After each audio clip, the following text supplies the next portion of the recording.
Hi everyone. Thank you for tuning in. I went to get the newspaper this morning, which is a big deal because we only have one a week now in Wyoming, where I live in my small town in Wyoming. We get one newspaper a week, so and sometimes if you don't pick it up and pay for it on Wednesday, it gets all sold out. So I was just kind of doing my morning routine. I was going to read the paper, and you know this, if you're going through a loss or grieving, that you'll be trying to do what I talked about yesterday, where you have your times of grief, and then you're also trying to slowly progress forward to where life is normal and you have some normal routines again. And so getting the paper is one of those. But if you're far enough along in the time that you've had your loss, or in your grief process, whatever you want to call it, you will be able to attest to the fact that when you try to distract yourself, or when you try to do something positive, out of the blue, something that you were trying to distract yourself from just comes and hits you right in the face. So I have found this with movies. I love to watch movies with my 2 living children and my husband, and just by myself if I'm working a lot. I work from home. Whoops, there goes my newspaper. I work from home, and so, I can watch media while I work. So once in a great while, if I still have to work into the evening a little bit and I'm tired, I'll turn on a movie to get me through the last couple hours of my work. So I can tell you from experience that I'll be watching a movie. It's like some action movie or something that should be safe for someone grieving, right? Yes, there's death, yes, that kind of thing, but my son died of an epileptic seizure, so shooting and those kind of things aren't necessarily triggers. So I'll be sitting there, and all of a sudden one of the characters, has a seizure, and it happens all the time to me. And I've asked the Lord, I'm like, Lord, can I have, just a few minutes where I'm not thinking about other people suffering, whatever.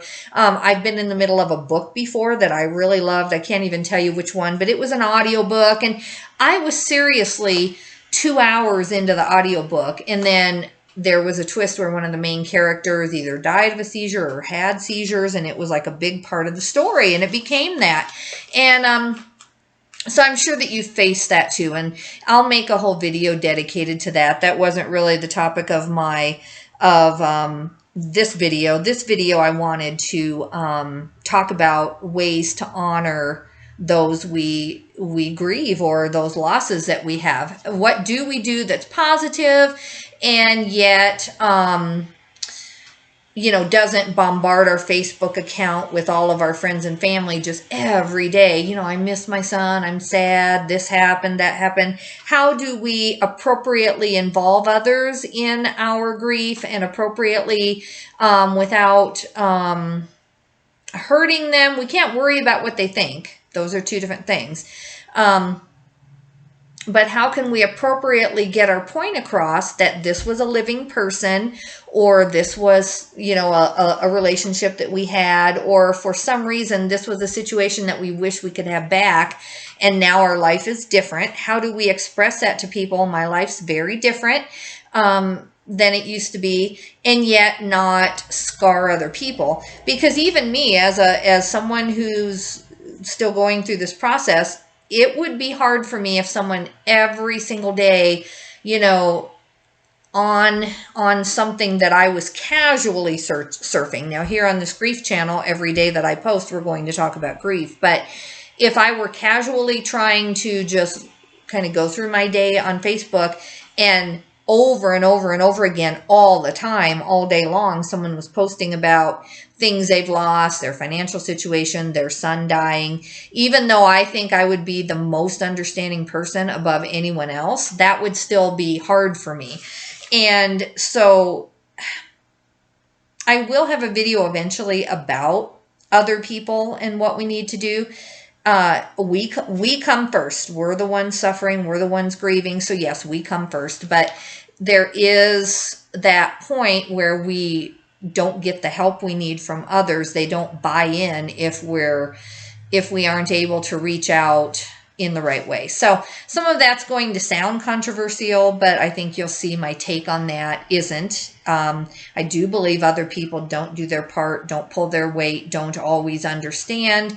But I look back at my life and the way I've solved feeling bitter or angry about that is looking back at my life and how I used to just be oblivious, honestly. I didn't mean to be. I tried to be compassionate. And if you had lost someone and I knew you, I would have taken you food, probably brought a card, probably even initially visited. But I can tell you honestly, I never did the follow-up. Now I'm horrified at the people who probably desperately in my own circle, not my very inner circle, but kind of this little circle that I still should have been concerned about, and how little time and attention I paid to their suffering. And so obviously I'm a reformed person because of what I've been through, but it also, I'm trying anyway. I have a lot of hurts, a lot of people who don't respond to me and my grief the way I wish they would. I'm still there. I still see it. And I still have to be very careful about believing that they're ignorant or they just don't get it, or wow, it must be nice that you aren't going through what I'm going through. I have to really protect myself from those thoughts by reminding myself of who I used to be, even just 3 short years ago. Again, I was a good person. I meant well, but I did not have any understanding of the length of time and the daily grind of trying to work through some kind of grief or loss. So why is all this coming up now? Like, why am I making this video about all this? The reason why is, like I was talking about, I know it sounds like I took like this big detour. You'll get to know that with me. I feel like I'm probably autistic. I don't want to make I don't want to make that term sound small, like, oh, I'm just autistic. I know it's a real disorder. I do feel like there's a chance. I just, sometimes I talk in circles, and just other parts about my personality, I do sometimes wonder if I am, but I'm 52 and it wasn't a thing to get diagnosed years ago. So I've made the choice myself, just for my own personal thing, to not worry about it. This is it. Welcome to it. And I just really try to make sense to other people as much as I can. I have friends who kind of tease me about it, okay, circle back, come on back. So I really do have notes for every video, and I try not to circle around. But what I started out with talking about, how I'm watching a movie and all of a sudden minding my own business, trying to have a break from this grief process. And then there it is, something that reminds me of my son, something that he was going through. And there it is right in my face. So this is an example today. I got the newspaper, and I know this might be backwards. I'm not quite sure how to do this, but you can see in loving memory. And this is a small town newspaper. This newspaper has 25 pages. This is a very small town newspaper that, like I said, comes out once a week. And so here's this family, and I want to read this to you. In loving memory of Danny Verplanke, September 24th, 1991. 30 years ago. I'm trying not to cry. 30 years ago, God called you home at the age of 24. And then it has a scripture, how love bears all things, believes all things, hopes all things, endures all things. 1 Corinthians 13, 7 and 8, and verse 13. And then it has the family's name. So I'm trying to think about my reaction to this, because part of it makes me happy that a precedence is being set, that in 10, 15, 20 years, I still have the right to remember my loved one. I still have the right to remind people that my son lived here.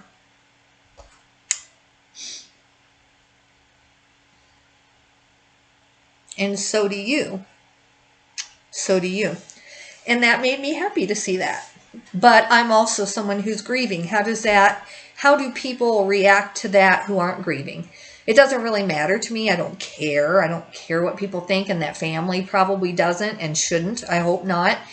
But that was my first reaction is, boy, 30 years, you know, my son's been gone 3.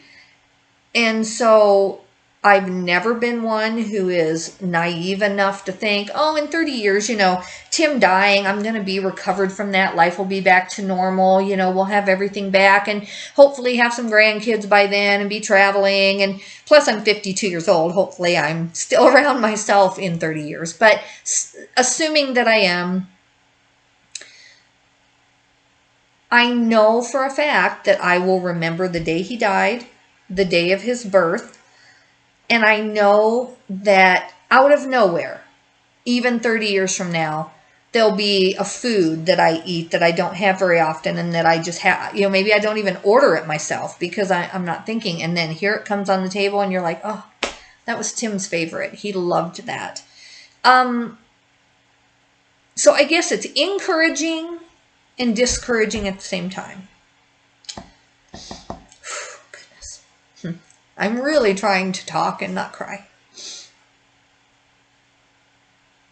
So it's very encouraging that there are families out there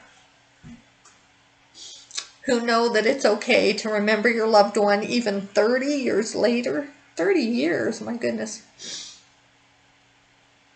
And yet it's slightly hard for me to know, and I it's not like I don't know, but to be reminded, I guess that's the word. It's difficult to be reminded that in 30 years I will still probably have this happen occasionally, maybe weekly, maybe monthly. I don't know. I don't know. So it kind of reinforces my thoughts about this channel and about my own process and about how important it is that we talk about these topics that are not being talked about. I think that you can go to different, I don't want to sound like, oh, I'm here, I'm the only person helping. That's not true. I was looking last night and there's actually some very active, I don't want to call them channels, but Facebook groups besides the Compassionate Friends and the Grief Friends, the ones that I'm on. And I knew that those existed, but there's actually a lot of stuff out there as far as Facebook. Now, YouTube, for some reason, I don't see as much, especially from one channel and repetitive topics like this. And that's why I've decided to do it. But there is hope out there and there's a place for people. It's not like, you know, I'm the only place for them to come. But I do see that, like now, if today were my son's birthday and I was looking for how to remember him, you can go try to find the old threads and try to see what other people are doing. But I want to have, you know, videos out there so you can just click on the video, and even if it's a hard day, you can get some ideas. So originally I had that already written down. Where is it here? You know, what are some positive things we can do to remember, you know, our loss, our child, our former spouse, whatever it is. What are some positive ways to remember those dates, those anniversary dates, those birthdays, those things we used to do with them that it just epitomized them and their life? What are some of the things that we can do to remember those that are healthy? And I already had that on my list, not knowing that this newspaper article was going to pop up. So the reason this came on my list is I was reading some things yesterday, and a lot of people just, you know, balloons are good for them. Like on their son's birthday or their loved one's birthday, they release balloons and have a cake. And I can't do it. I don't know why. Maybe I could do the balloons, but I can't get myself to eat the cake. I'm not there yet. I can't. On the other hand, sorry, my phone is going off. I don't know why. On the other hand, other things have helped me. And so I want to go through, again, this channel is not my advice. Sorry, I've got to get a Kleenex, guys. You'd think I'd be prepared by now knowing that there's going to be some triggers and that I should have a Kleenex at hand, but I will, I'll get more organized with this. Excuse me. So I wanted to talk to you about some ideas, some things that have helped me. So in the same vein as eating the cake and just not being able to have a birthday party that my son's not at, I know other people that really helps. And I hope to get to that point. I think that's great. I think it's a great idea. I also, it was right there. What was I going to say? I also haven't been able, in my case, to help with prevention of the disease yet. I haven't. I think that's a very popular thing to do, especially if you had a loved one die of cancer. There are cancer walks. There are all of those things, and I think that really, really helps a lot of people to go participate with other families who are either battling cancer or have been lost to cancer. And I might be wrong about this. I need to do some more research, but on epilepsy, we know people die from epilepsy. We know in the community, the epilepsy community, that people have SUDEP, which is sudden unexpected death, in epilepsy. We know that SUDEP is a thing where people who have epilepsy that seems controlled and seems to be doing well just suddenly die in the middle of the night, and you find them. And again, I'm sorry about the graphicness of this. Or in my son's case, he was on his meds. He seemed to be doing well, but he just was in the shower, and that's what happened. And a lot of times it seems like there's some interrelation with your heart giving out, even though it's not just always from the seizure, and it's not always some big prolonged seizure where, if you get the meds you need, you can come back from the seizure. It seems to be sudden. That's the thing, sudden, unexpected death in epilepsy. So even though my son's case, and I'll talk about it as time goes on, his seizures were not always well controlled. And he was not a candidate for brain surgery. We did check that out. We tried. For me to join the Epilepsy Foundation, I know they would let me in. I know they would let me talk. I know they would let me be there.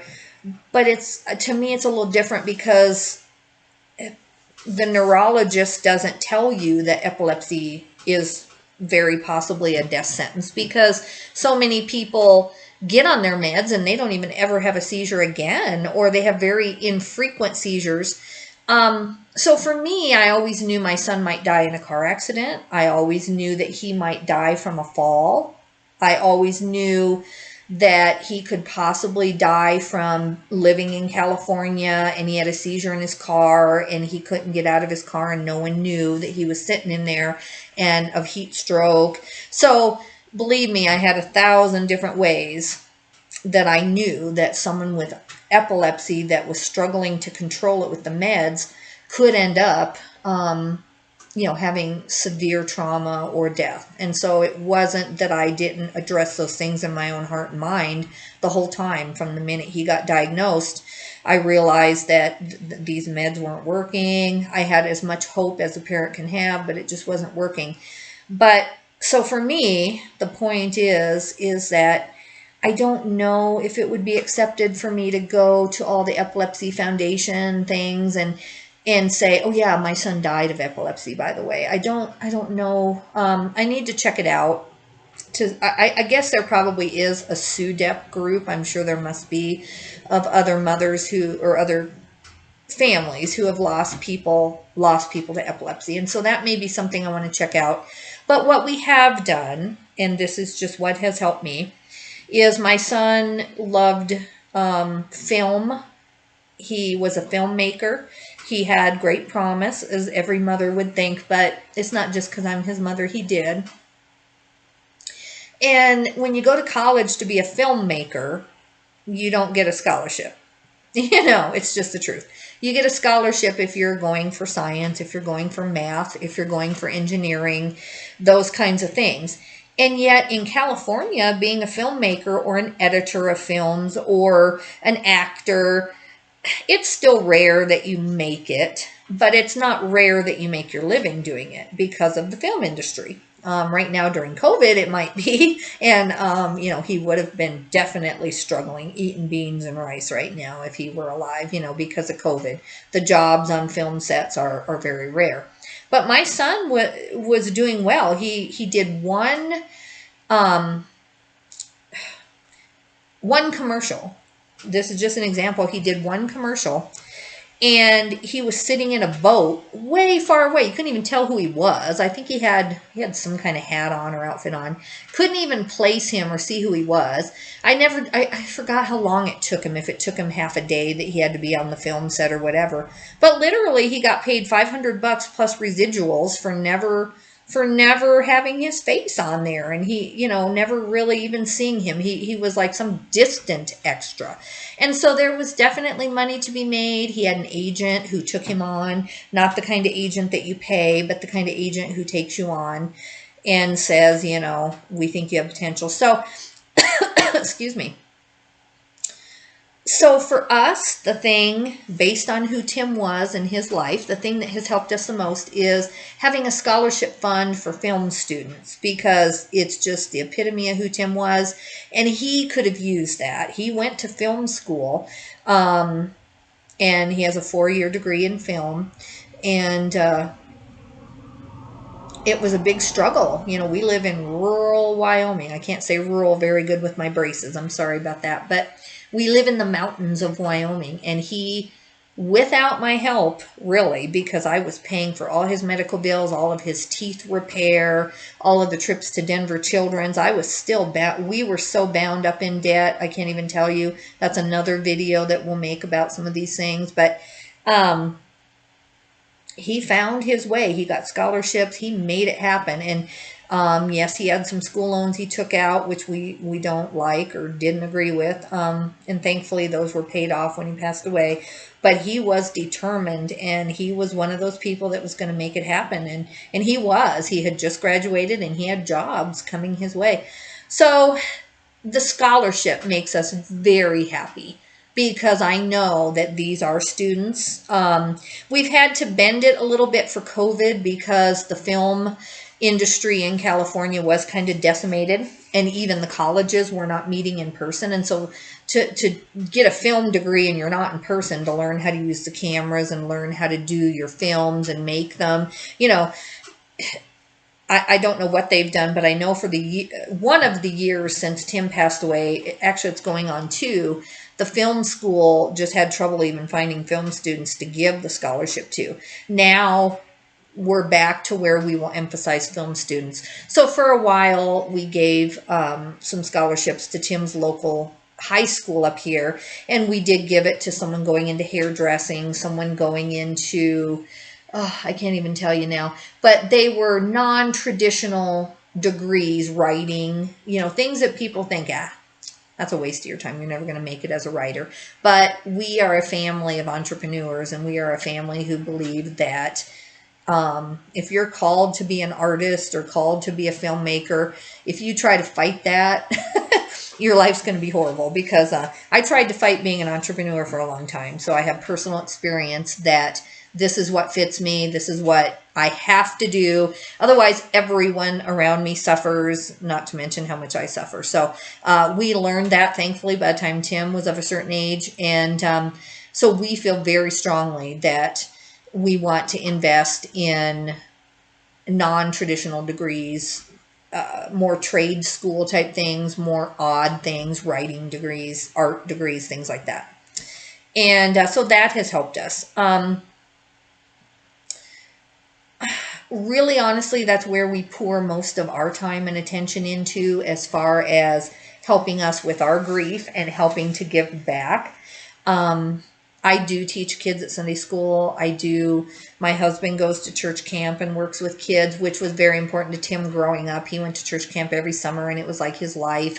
And my husband would take him and the rest of the church group and go up there. So for my husband, he faces hands-on even more kind of remembrances than I do. I can't go to church camp yet. And I love other people's children, but I just have to get myself well first, but I am able to teach Sunday school and kids church, and I feel like that was an important part of Tim's life growing up. So some of those groups that maybe your child or your loved one was in might be something that you can pour yourself back into.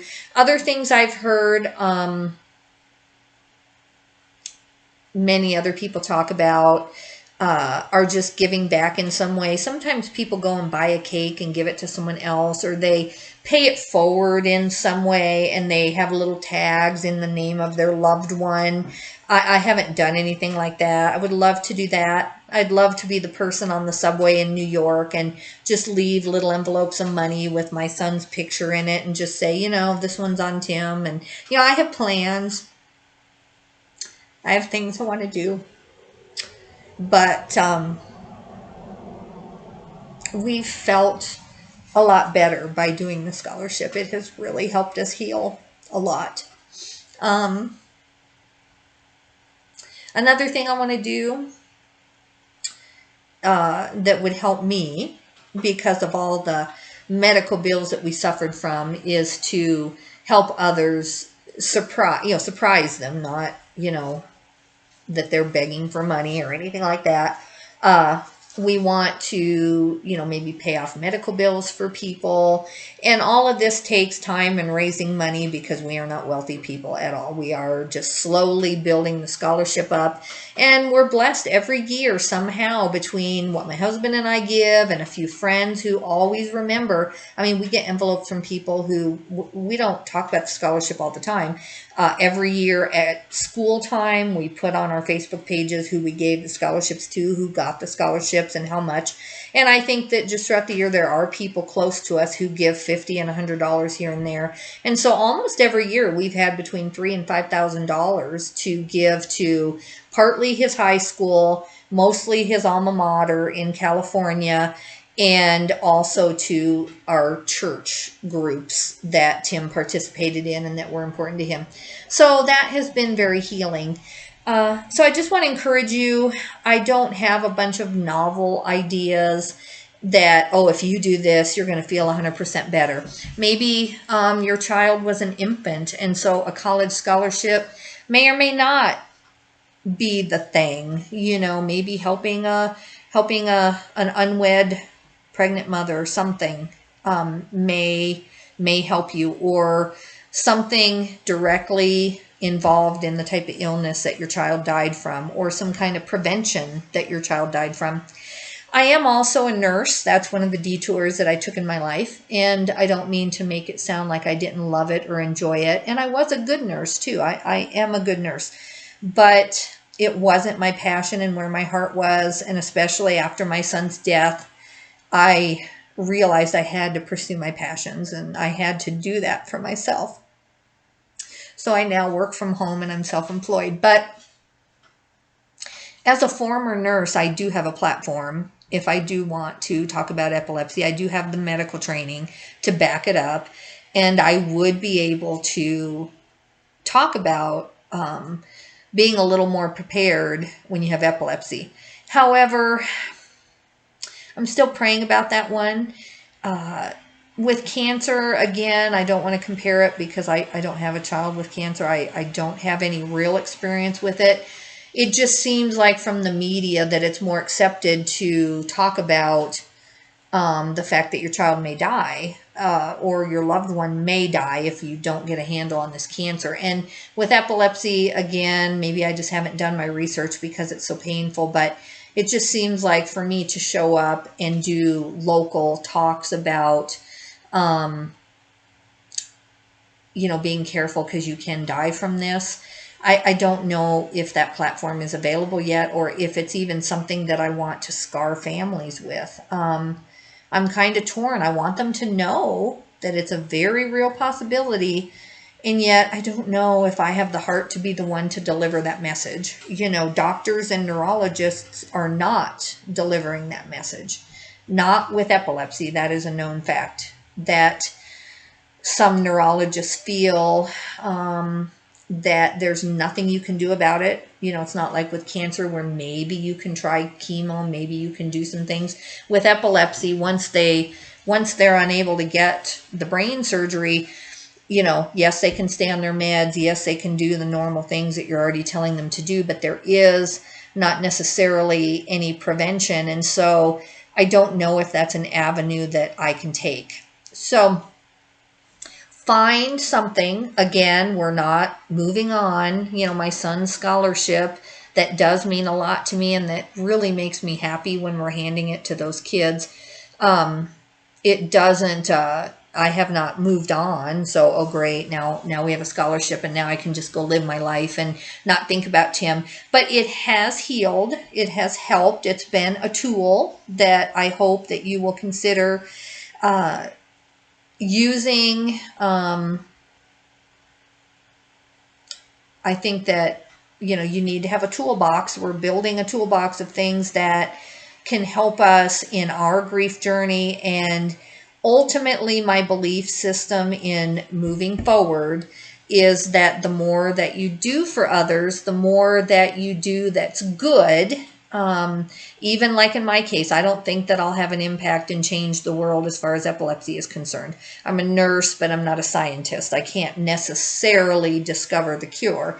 But what I can do is maybe educate, give these scholarships, and, you know, do some other positive things that just makes me feel like the suffering that I'm going through has had some good. Some good has come out of it. And so in the comments below, as you watch this video, let me know. I didn't even mention that, yes, we do go to the cemetery on days of Tim's birthday, usually at least that week. It's about 2 hours away, but usually that week we definitely go visit his graveside, and we definitely leave flowers more than just that time. We go, I don't know, I want to say every 5 to 6 weeks. We go maybe every 2 months, especially in the winter. We don't go quite as much, but that definitely helps to remember my son. And on his birthday, I do post on Facebook. I do post. I don't care if there's people who didn't know my son or people who think, oh, here she goes again. Don't worry about that. It's your Facebook page, and you are building a grief team. You're building a friendship team of people who are going to go forward with you now that you're different.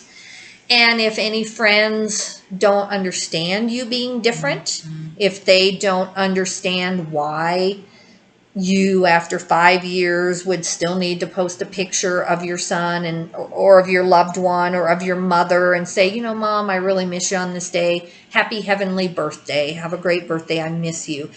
Our parents, you know, I'm not looking forward to my parents aging and having to face that day if I'm still around. And you know, be this family. Be this family.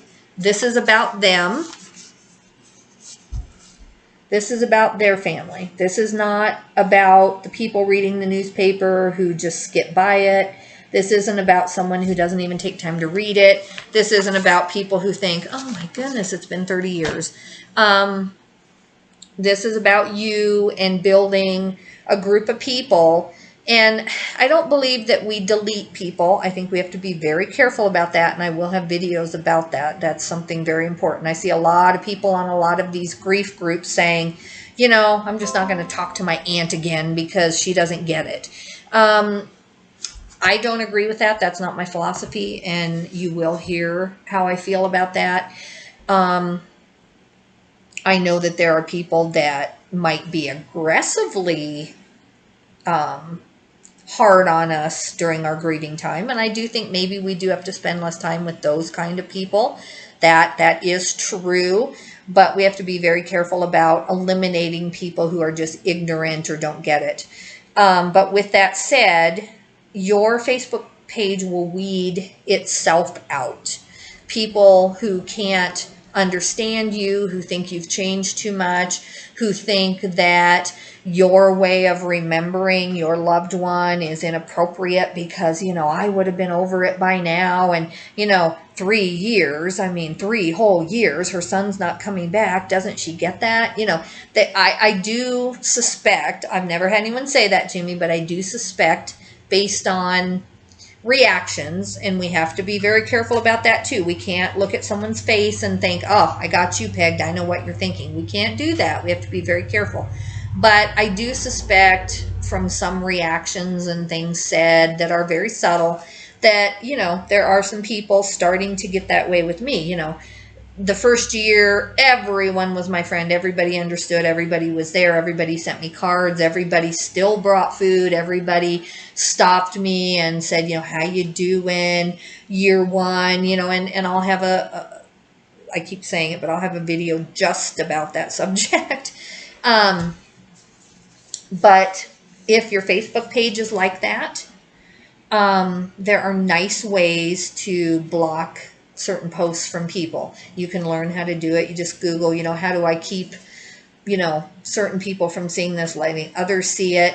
How do I, in a nice way, without them knowing, not let them know that I've kind of, I wouldn't say defriended them, but, you know, how do I build a group? You know, you can have, I think, more than one Facebook page. So you can, with your very, very closest of friends and family, come up with another name, you know, that's kind of your name, but maybe an abbreviation or something, and slowly tell people who are there for you and who are understanding, not letting you stay where you're at. You know, that's not healthy either. I really shouldn't let this video go on without saying that we don't want people who enable us to never improve at all. We should be ourselves working towards small baby steps of improvement, and we should have people in our life who also want to see those small steps of improvement. But if we have people who are kind of harassing us in the sense that they put their own thoughts about grief or their own research, they think they know about grief, some article they've read where the average person should be over this within 24 months or something. If people are really just even as kind as they might be trying to be, if they're not kind of letting us work through this on our own and in our own time frame, then there can be some times when we have to eliminate some people. But I think the better reaction is to gird our own selves up and be strong within ourselves. And so remember your loved one the way you want. I always remember my son on Facebook publicly on his anniversary date, and then we're lucky that his Facebook page still is kind of there, and so I'll post something on there. And but anyway, you have a great day. My husband's coming in and we're going to have some lunch, and so I will see you in a while. Bye-bye.